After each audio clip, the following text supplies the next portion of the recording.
le plus grosse affaire, puis je pense que tu as déjà commenté, on le regarde, c'est Stephen Guilbeault, l'architecte climatique du Canada, trahi par son patron, imagine les gros mots, Radio-Canada.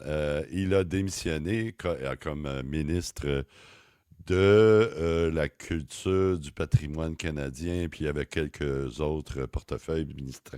Qu'est-ce que tu penses de ce move-là de démissionner après cette annonce-là de pipeline en Alberta et Colombie-Britannique? Oui, tu as raison de le dire, Stéphane, ça a été un élément majeur de l'actualité politique canadienne Oui, cette semaine.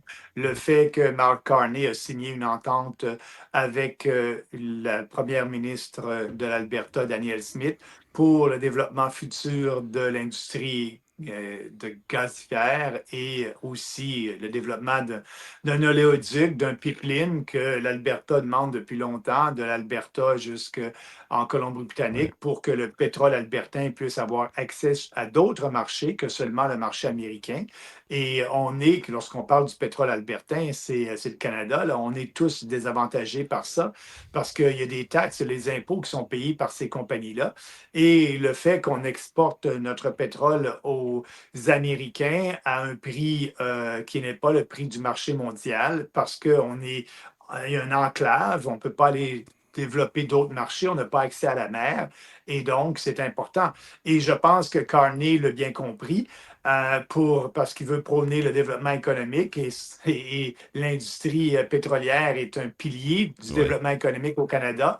Donc, il a signé cette entente-là. Mais qu'est-ce que ça fait? Bien, une des conséquences politiques, bien, c'est Guilbeault qui a démissionné.